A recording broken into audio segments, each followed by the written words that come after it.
So it's 3:30 in the morning and we're driving up Pikes Peak. Some of the funnest parts of being here is the thrash up the mountain to get to the designated area that you're practicing. So today we're in the middle section, which is at Glen Cove. It's one of the best spots of the mountain because you're nestled into this little a big area where you're just surrounded by mountains and there's actual buildings and parking lots. It's pretty cool. In the meantime, we're going to follow this Porsche up. I'm assuming it might be one of the BBI guys. So they're a little more lax on the speed limit on the way up in general, provided you're not a moron and hurt somebody.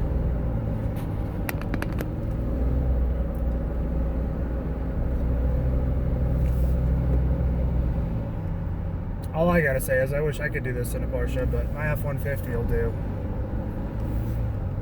And I've also done this, well, multiple times in the big Dodge dually that I used to have in 32-foot trailer.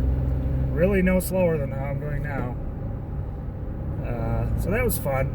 I don't know. I know that I'm infamous for flying up this mountain, shifting a manual transmission while texting. So yeah.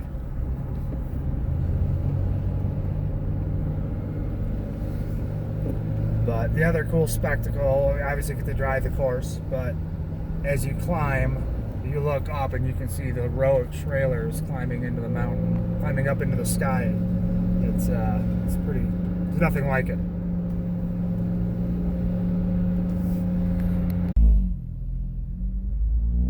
Here's the pit area.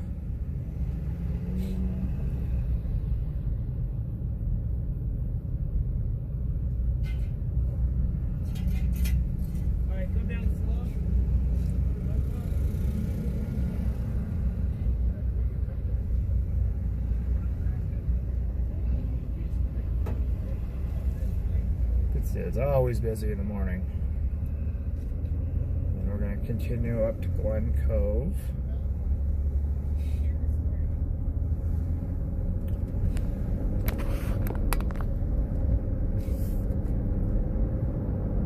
Here's the infamous start line. Alright, so a little story. 2013, I took off for the first test run in what would be the first version of the NV8. And I made it to this corner, and braking, a little bit of throttle on, come around the corner, and then bang, something broke, and I go right into those rocks. Boom. There's a video. I won't steal the footage and put it on here, but it's I'll put a link to it in the description. It was a wild ride. I was relatively unharmed, thankfully. Upon inspection, we found out one of the tow links on the rear of the car failed, and either a tow link or the actual upright itself. Everything was broken afterwards and burned, but yeah, you can't really steer a car when the wheels aren't pointing where you expect them to be. So yeah, that was a wild ride. Haven't been back on the mountain as a driver since, even though the previous year I podiumed in second place in the Unlimited class, coincidentally with racing against David Donner and the Palatov guys. So they beat me in 2012. They got first, I got second, and there were no more finishers. That's why I got second, because you have to finish the damn race in order to place. Everybody else, I think there was, I don't know, there was over 10 competitors entered in the Unlimited class, and I was 2 of 2 to finish, so got the podium. Yeah, and then 2017, I entered as the owner of the NV8 with Paul Gerard driving, and we had our mishap in the last corner up there at Olympia. The car shut off for, I don't know, 35 to 40 seconds, and we were racing the Palatov guys, and they got third by about 2 seconds, if I recall. So I got them that year, and yeah, this year we're all working together. So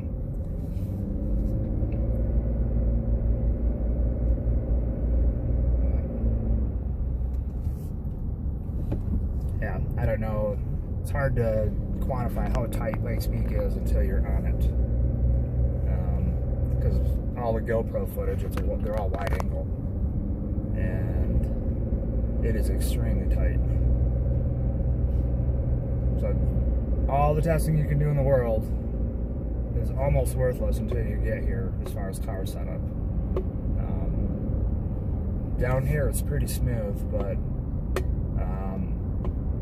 you get up toward the top where you're in perpetual ice and it's anything but smooth.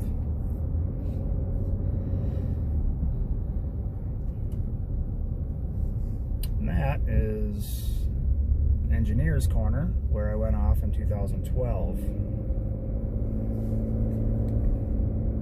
That was a co-driver error. I was driving the notes, got the wrong note, realized it too late, and went off. I figured about 60 miles an hour.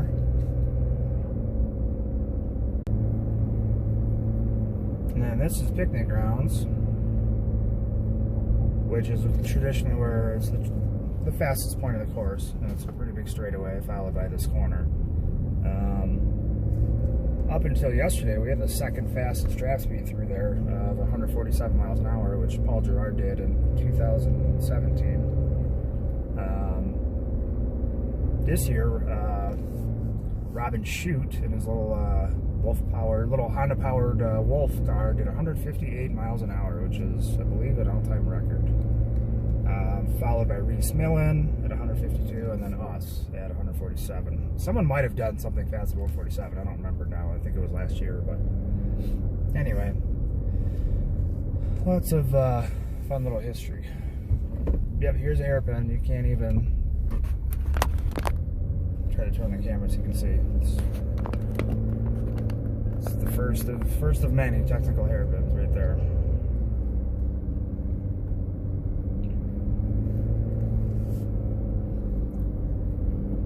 So after the 2012 off,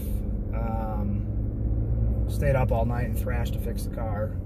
Being rookies, you have to complete every stint, otherwise you cannot race on race day. So, yep, that was a no sleep night. Got it done, got the car back together. Kind of like what Dan November and crew did last night. I mean, we had aero explode, all that. We had to fix all that. Yukio Taira, who was marketing manager at Garrett, and Keith, they were there just to check out the race and support. They ended up working on the car all night with me. All the entire crew did. It was crazy. So, just there's a will, there's a way.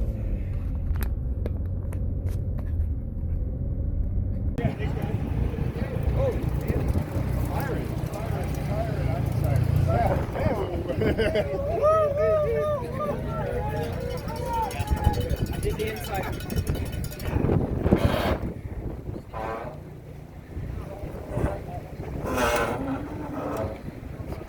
I don't know what that is.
First run.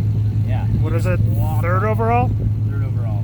second in class. Third overall, second in class. Third in class is 7 seconds behind. Yep. So it's pretty good first session up. Yep. Electric cars definitely work up here.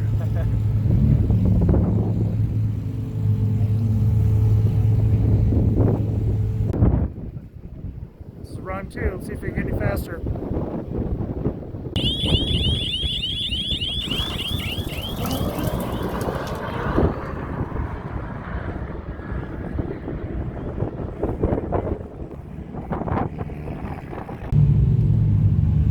So run 2, we cut 4 seconds off. He's still third overall. Just taking it easy. They're gonna do a bunch of adjustments at the track today.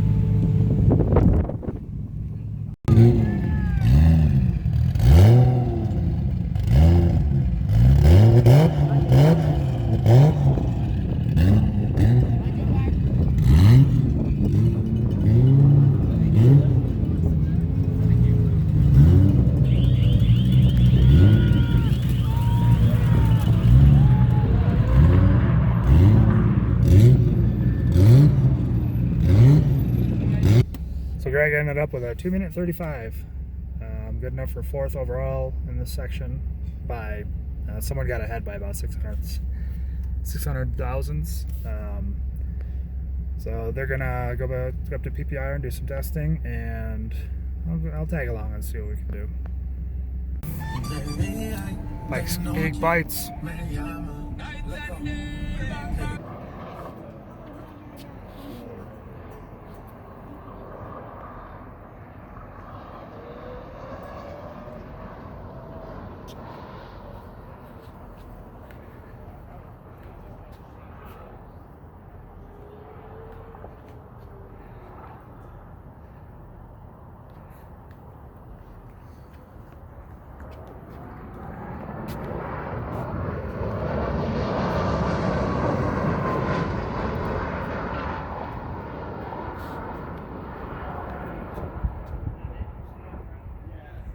I can get lap times from this.